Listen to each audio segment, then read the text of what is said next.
muna ang jeep dito guys, mabagal lang muna kasi maraming pinipik up dito.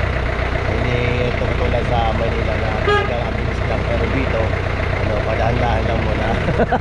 Shout out.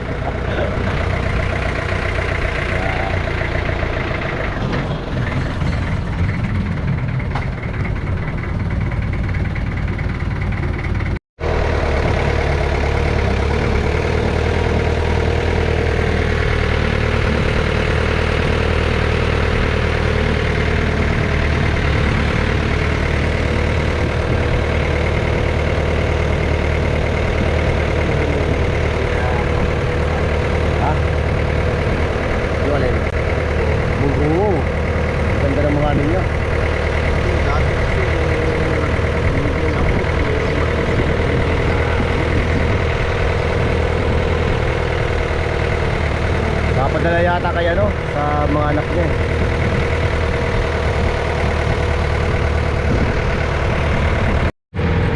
Magmula po dito sa May Biyong, ano po yung mga dadaanan, tapos hanggang saan po ang labas ng daanan na yan?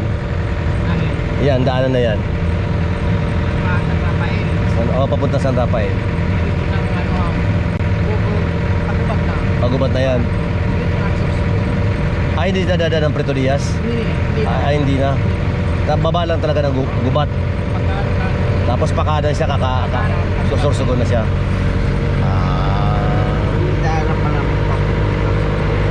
Hindi ka nadadaanan.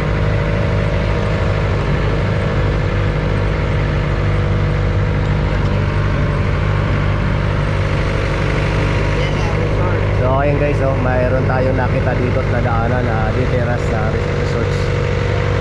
Nasa lugar na tayo guys ng ano, ng Bunot. Ay ito nga, develop pa guys. Malawak. Dating taniman yata to eh. Dapat develop na. Ayun to yung ano. Ayun yung kay Gog.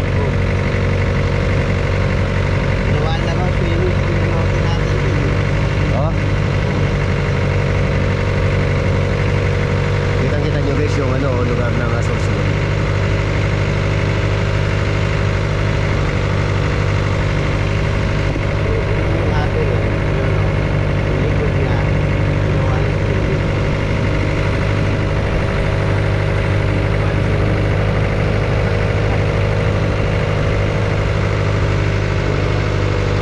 Ang ganda guys pag panuuri.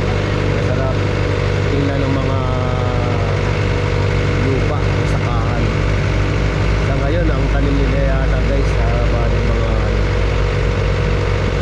tapos na yata guys sila nag-harvest ng mga ano. Ito may ano dito, mga mais. Tapos ayun, meron pa tayo nakita naman ito. Tapos na guys yung mag-harvest ng pinakasipaw. Tapos meron na namang ginawa guys doon na ano, na beach resorts. Kasi may kasada na rito papunta ni Spread. Talaga hindi mapipigilan guys ang pag-asenso ng lugar ng Bicol. Na kung saan ay makikita ninyo sa sakop ng Sorsogon City. Grabe guys, ang ganda ng ano, ang ganda oh. Puting-puti ang haba guys, so magmula dito, makikita ninyo papunta doon sa may tulo. Nakabala no? Haba siya guys. Anong tawag ba rito? Ano pangalan mo? Din Amor. Din Amor daw guys yung pangalan ng ito, resort lang to. Resort lang. Hotel. Hotel pala yan. Grabe guys, napakalawak ng lugar na yan.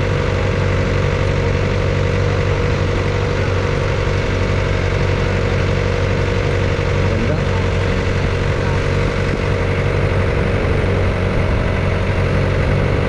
Pauwi na kasi ako guys sa araw ng bukas, kaya hindi ako makapasyal dyan.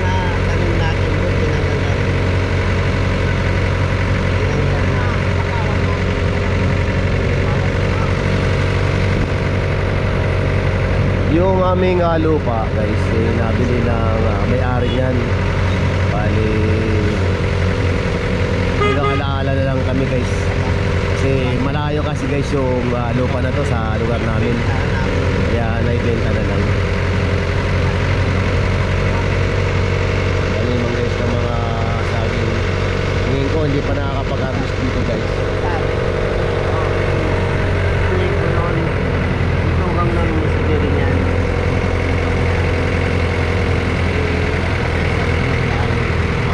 Nasa sentro na kami guys ng ano, ng Bunot. Wala na kami kita nila.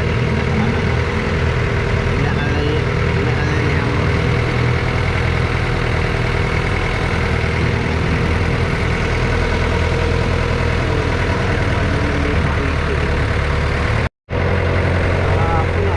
At ito rin guys yung kanilang court dito sa may ano, sa may Bunot. Napakatibay guys ng pagkagawa kasi napakalapad ng mga poste. At sa katabi nito guys, meron kayong makikita ng mga iba't ibang kulay na bahay. Babahay yata ito guys eh. Colorful yung pintura ng pabahay. Pabahay po ito eh, no? Pabahay. So ayan guys, pabahay ito.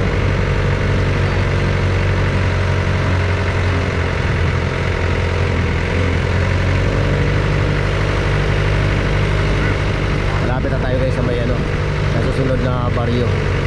Pangpang. Pangpang susunod. Pangpang.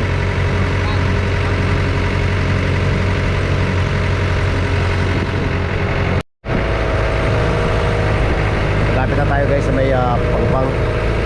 At mapapasin nyo guys kung gaano na kalawak ang kalsada dito.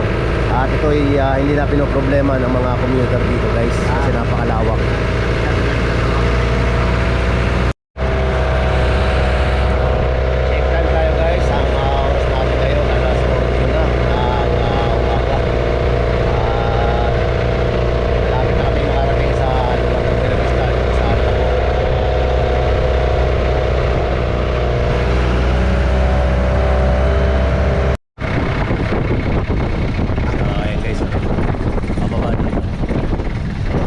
Pagkatapos nito guys, ayun, malapit na tayo mismo sa may sentro ng Pangpang. Lugar na ito ng Pangpang sir, no? Pangpang na ito, no? So, nagsimula na tayo guys na pumasok sa loob ng, ano, ng Pangpang. So, nakita ko sa inyo guys. Ayan.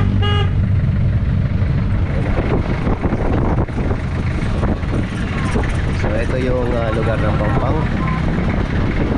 Shoutout sa lahat ng mga naninirahan sa Pangpang at lalo na sa mga pumunta na ng Maynila at sa ibang bansa na kung saan hindi nyo nakikita yung inyong minamahal na lugar. Ito po yung Pangpang. Ayan guys. Ito yung inyo. Shoutout sa lahat ng mga taga Pangpang.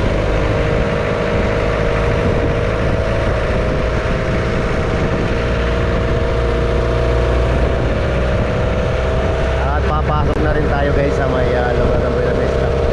May napansin lang ako guys, oh. Malaking pakinabang yung kanilang mga tinatanim. After 3 months lang guys, mag-harvest na. So malapit na tayo guys sa may Buena Vista.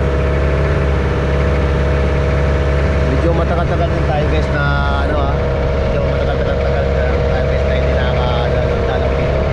Kasi paminsan kasi kami nakakauwi dito sa probinsya. Pero ngayon nga, hindi kami nakakalimot. Puntahan namin, kulawin namin.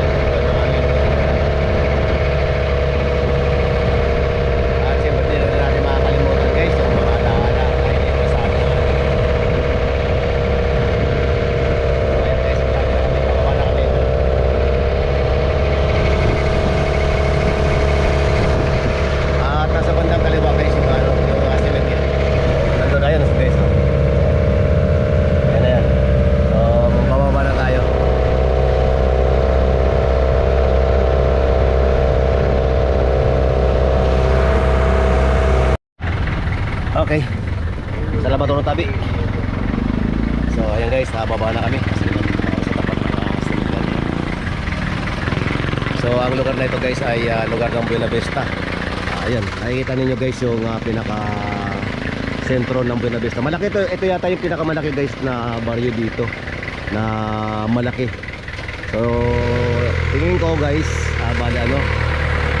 bali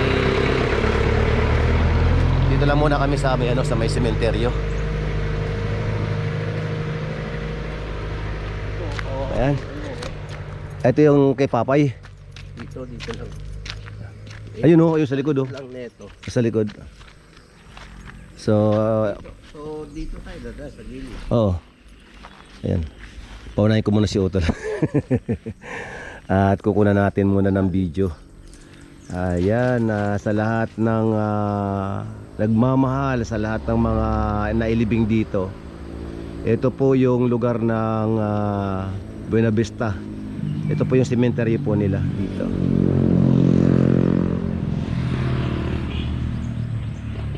Ayan. Mula dito. So tara guys, bali punta na natin at magtutulos tayo ng kandila para sa mga yumao. Kasi ano yun tawag ba dun? Nakaugalian na guys ang lagyan ng tulos for respect. Up. Ang hirap ng mga bakit dito.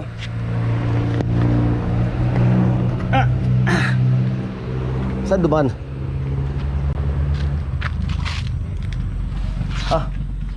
Malayo guys. Dito tayo pala duman sa kabila. Ari ko. Di maano. Mga di maano.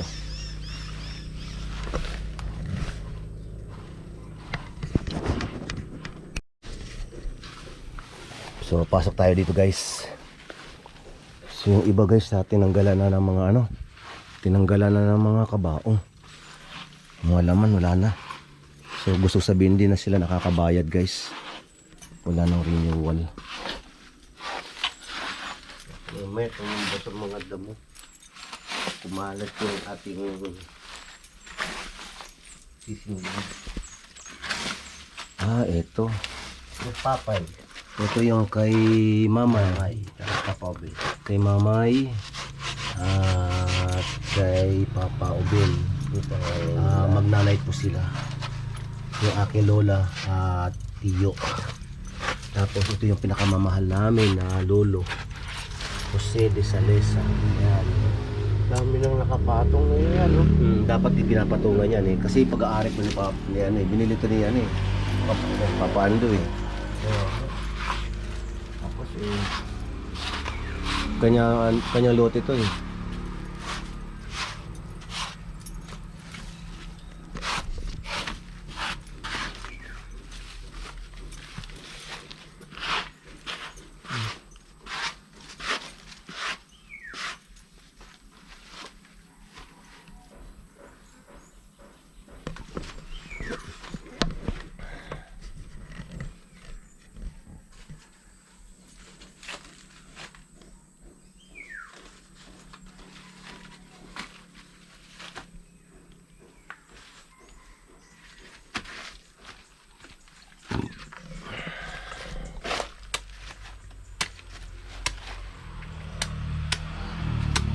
sos.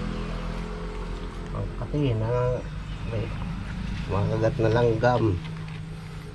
Paso na yung posporo ng mamayuli. Oh. Dito sa kabila.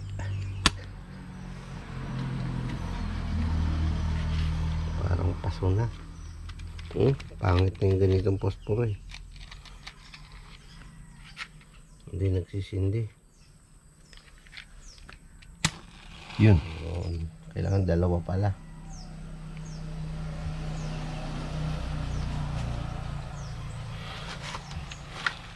Bye! Ngayon na kami.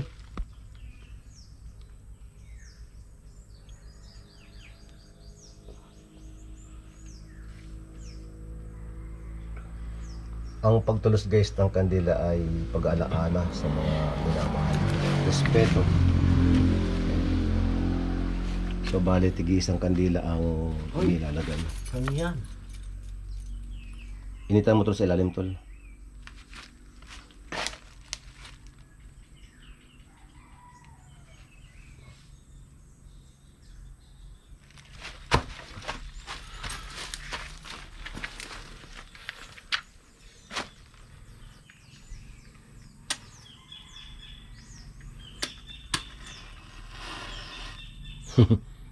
Dala-dalawa talaga eh, no? Hindi magkano eh.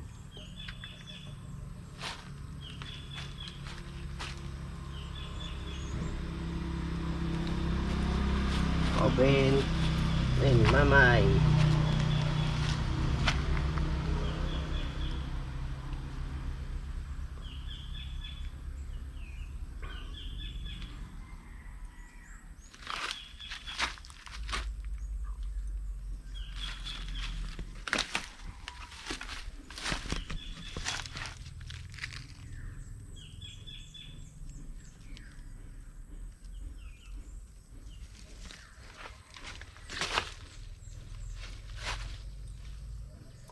Initan mo to sa puwit, sa puwitan. Initan mo. Yan. Isa pa.